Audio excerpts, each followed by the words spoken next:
Welcome, curious minds, to another deep dive. Today, we're setting our compass for the Lesser Antilles. We're looking at two really vibrant French overseas regions, Martinique and Guadeloupe.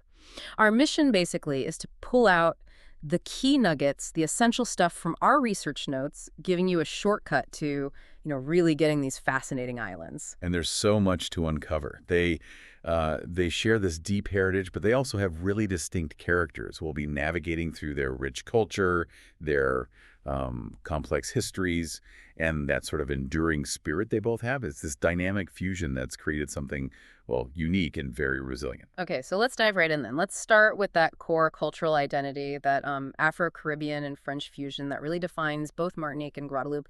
It sounds like it's more than just an influence. It's like the actual heartbeat of the islands. Absolutely. It's not just a simple blend. It's deeply interwoven, Yeah. shaped profoundly by their Creole identity, forged through centuries of colonial history.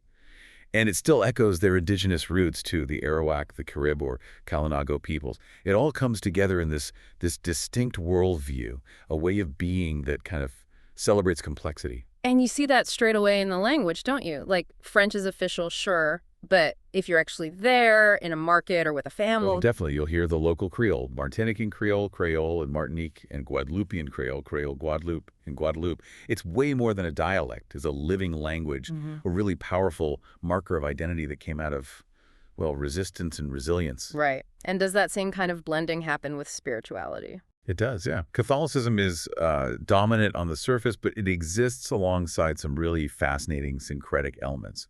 Things like voodoo-inspired practices, maybe, or this deep reverence for ancestors. In Guadeloupe, for instance, you have guoca drumming. It's not just music. Those powerful rhythms played on the casa drums, they started in slave communities. Spiritual expression, resistance, communication, they still hold that spiritual weight today. Wow, that's incredibly deep. So how do these different threads, the history, the spirituality, how do they come together in terms of like everyday values? They really do shape the core values. Things like community resilience, rhythm, celebration. They're central to both islands. You see it everywhere, Yeah. like the spontaneous belly dance circles in Martinique. Community isn't just an idea, it's lived, it's felt in that rhythm, that call and response. Or just the way they rebuild after hurricanes, always finding a reason for collective joy. That's resilience right there. And the festivals must be amazing examples of that. Carnival, for instance, that sounds huge in both places. Oh, it's massive. Multi-day celebrations, masquerades, music, cross-dressing, lots of satire, especially around Mardi Gras and Ash Wednesday in Martinique. It's a real outlet. Social commentary mixed with tear release. And Christmas sounds different too, not just carols. Not at all. In Martinique, it's La Ronde or Le Chant Noël, and in Guadeloupe, Chant Noël. Yeah. Think community caroling, but with Creole songs, amazing food, Right. and plenty of rum punch. It's this really warm communal thing that takes over the islands. Okay, that sounds like my kind of Christmas tradition, rum punch involved. You can almost smell the spices. Are there other traditions that really stand out as unique? Yeah, it's a total sensory experience. It really shows how deep community runs. Another one, specific to Guadeloupe, is All Saints' Day La Toussaint. Families go to cemeteries, clean the graves, decorate them with thousands of candles. It's this beautiful mix of Catholic tradition and ancestor reverence, a really moving sight. And beyond the big holidays, you've got, as I mentioned, ballet dancing in Martinique, while in Guadeloupe, there's stuff like cockfighting, which is controversial but traditional, domino games, and those guoca drumming circles. Okay, let's talk food. Because this seems like where the islands really express that fusion we talked about. Creole cuisine, spicy, tropical. Well, absolutely. The flavors are incredible. You'll find shared dishes like colombo, that's a kind of curry stew, and across savory fritters, usually cod, and bombray, little dumplings. But then you get local specialties. Guadeloupe has boquille, it's like a fried sandwich. Amazing fillings in cabri, which is goat stew. Martinique, you'll find boudin, that's a blood sausage, lots of smoked fish, and kalalou, a green stew. And sweets. Martinique has tourment d'amour, little coconut or guava cakes, and flan coco. Guadeloupe's known for banana flambe and blanc mange coco. So, yeah, plenty to eat. My mouth is watering already. And you absolutely cannot talk about these islands without mentioning rum agricole, right? It's a huge deal. Yep. Made from sugarcane juice, not molasses. And Martinique has an AOC designation. What does that actually mean for rum? Why is that so significant? It's a massive point of pride. Yeah. Yeah, that AOC is just like the French wine appellation system. It guarantees the rum's origin, how it's made, the quality, all of it. It's not just a label. It reflects generations of craft, a real pride in a product tied to their land, their history. Mm. It's almost like reclaiming something from that colonial past, Famous names, Rum Clement, Rum JM, La Favorite and Martinique, Damoiseau, Boulogne, Languedoc, and Guadeloupe. Each one has its own story. Okay, switching gears a bit, clothing and style. That madress fabric, the bright plaid cotton, seems iconic. It really is. So vibrant. You see it a lot in traditional wear, especially the duet dress. It's formal, elegant, often comes with a matching headscarf, the tekese.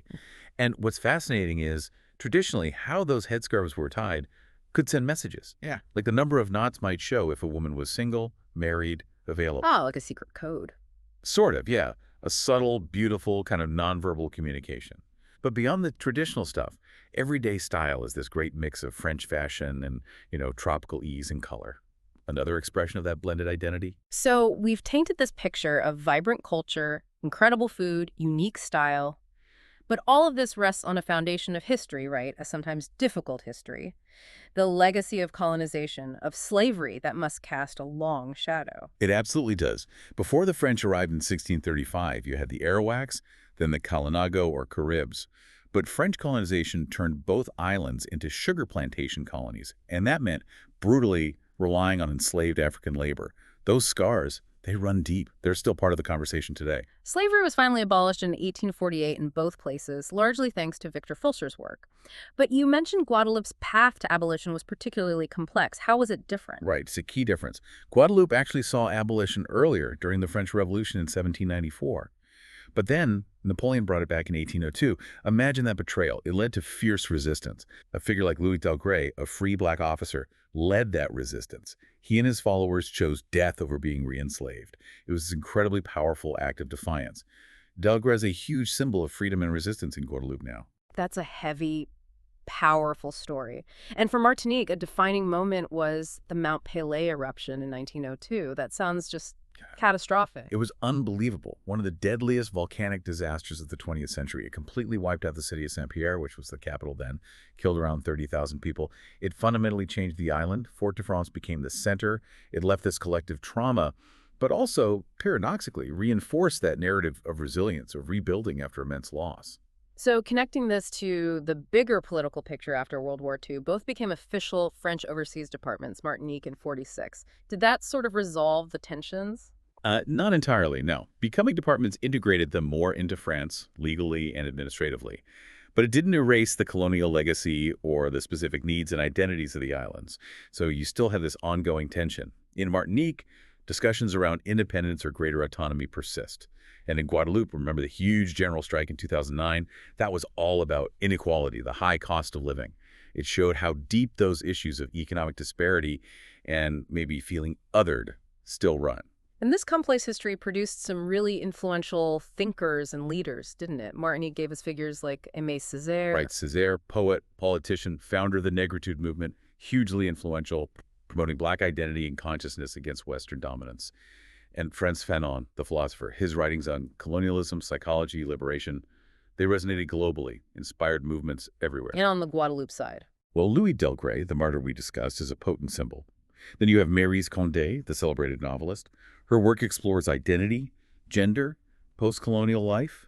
She's internationally acclaimed. And Gertie Archimedes, one of France's first Black female lawyers and politicians, a real trailblazer. And maybe bridging both islands, Jocelyne Berroir, the amazing lead singer of Cassave. She's a true cultural icon for the entire French Caribbean. Okay, so from history's echoes, let's turn back to those vibrant expressions, the music, the nature, the landmarks. Music seems like such a lifeblood there. Oh, it absolutely is. And zouk is probably the most famous export. It really burst onto the scene from both islands in the 1980s. Cassave were the pioneers. Their famous song, Zouk glacé, c'est le médicament non ni. Zouk is our only medicine. That says it all, doesn't it? It's joy, it's solace, it's rhythm is medicine. And besides zouk, there's bigoun, an older style. Exactly, yeah. Bigoun is this wonderful dance music, blends African rhythms with European instruments like clarinets, trombones, shows that early fusion we talked about. And we mentioned guoka and Guadeloupe earlier, the drumming tied to resistance. Mm-hmm. Deeply spiritual, rhythmic. And Martinique has cheval bois, more traditional rural music, percussion, bamboo flute, accordion. You might hear it at local fairs. But what's cool is how these traditional forms live alongside really modern sounds. Zouk is still huge, but you also hear reggae, dancehall, compa, Afrobeat, and now even trap and rap fusions. Artists like Mizzy Sadiq or Kalash are blending that global hip-hop sound with a specific Caribbean Creole flow. It's really dynamic. And the natural landscapes sound just as vibrant. Martinique, the island of flowers; Guadeloupe, the butterfly island. Beautiful nicknames, right? Both are incredibly lush. Hibiscus, bougainvillea, frangipani everywhere. Banana groves, sugarcane fields. Fauna includes things like mongooses, introduced unfortunately, but also native anoles, tree frogs, iguanas. Amazing marine life too, reefs, sea turtles. And Guadeloupe has the Parc National de la Guadeloupe, a UNESCO Biosphere Reserve. Huge protected area, great for hiking, protects so much unique biodiversity. And the volcanoes are a big presence too, literally looming over the islands. Mount Tele and Martinique. Active, yeah. A popular hike, offers incredible views, but always with that reminder of 1902. And La Soufrière in Guadeloupe, also active, and it's the highest peak in the Lesser Antilles. Another challenging but rewarding hike. Let's talk cities and landmarks. Fort de France in Martinique, you mentioned, the Schulcher Library. Oh, it's stunning. An iron and glass building designed by Gustave Eiffel's studio. They built it in Paris, took it apart, shipped it, and reassembled it in Fort de France. Incredible feat. Fort de France also has Fort Saint-Louis, Savane Park, the cathedral, and then Saint-Pierre, the ghost town from the eruption, now has ruins and a museum. Also worth seeing. Jardin de Balata, a gorgeous botanical garden, and Le Toilet, birthplace of Empress Josephine, though she's a bit controversial there because of her family's connection to reinstating slavery. Okay. In Guadeloupe, Pointe-à-Pitre is the main city. It's the economic hub, yeah. Bustling port city, very lively, colorful markets, lots of street art. Basse-Terre is the administrative capital, feels a bit more historic, more classically French colonial. For tourists, Sainte-Anne and Le Gouthier are the big beach towns, lots of hotels, restaurants, nightlife, more of a resort vibe there. Any key natural sites or landmarks in Guadeloupe? Definitely. The Carbet Falls, really impressive waterfalls in the rainforest. The Deschets Botanical Garden is beautiful too, actually created by famous French comedian Coluche. And hugely important is Memorial ACT. It's a major museum focused on the history and memory of slavery. Very striking architecture, very powerful experience. And architecturally, across both islands, you see those lovely colonial mansions and the colorful Creole cottages with their shutters and verandas. That fusion again. And how does all this play out in pop culture today? And tourism? Well, local TV and music often tackle themes of independence, identity, pride, the diaspora experience. It's a way of voicing their unique perspective. Cultural festivals are big draws for tourism, things like Caribe Festival, the Beguine Jazz Festival, and the Tour de Yole in Martinique, which is this amazing traditional sailing regatta. They really showcase the living culture. And you can't forget the large diaspora in mainland France, especially Paris. They maintain really strong ties, influencing French culture while keeping their island roots alive. Okay, so to kind of wrap up our deep dive, let's touch on some of those unique Creole phrases and mottos you mentioned earlier. They really seem to capture the spirit of the islands. They absolutely do. They're more than just words. They reflect history, resilience, how people see themselves and the world. You mentioned one common phrase is "Pani problem," no problem. You hear that a lot. Yeah, it's pretty common across both islands. Very laid back. In Martinique, you might hear a nous allez, let's go, or when on me, which can mean I love you or just I like you. Tout bagay bon, everything's good, and chalet en when, like my dear or sweetheart, very warm phrases. And in Guadeloupe? You might hear nous a, literally we're here or present. It often implies solidarity, like we're in this together, and mwen kavini, I'm coming. Simple, everyday stuff, but gives you a feel for the rhythm. That's the mottos. Those sound really powerful. What were they again for Martinique? For Martinique, things like Pays est à nous, the country is ours, a real statement of ownership and identity. And La vie c'est un bel bagay. Life is a beautiful thing, captures that spirit of celebration. And Guadeloupe's mottos? Those are incredibly potent. Jimbe Red, Pamoli, hold strong, don't give in. That's like a mantra of resilience passed down through generations facing hardship. Also, tout ça c'est à nous, all this is ours. And more specifically, Guadeloupe c'est à nous, Guadeloupe belongs to us. Again, that deep sense of collective identity in place. And one embodying core values, travail, la foi, respect, work, faith, respect. These aren't just slogans, they feel like declarations of who they are. What an incredible journey through Martinique and Guadeloupe. It's amazing how these two islands, sharing so much history and, their status within France, have still cultivated such distinct, vibrant cultures. That resilience, that unique spirit, it really comes through. It really does. It's a powerful reminder, isn't it? That even with shared histories, even with external influences like colonialism, communities forge their own unique identities. Through language, traditions, collective memory, it shows the real power of culture and community in shaping who we are, how we endure. So, as you, our listener, reflect on this deep dive, maybe consider this. How do these stories, this fusion, this struggle, this vibrant celebration, how do they resonate with ideas about identity in our own lives, in our own complex world? What new questions does hearing about Martinique and Guadeloupe spark for you about that relationship between, say, land, language, history, and who we are? Something to think about.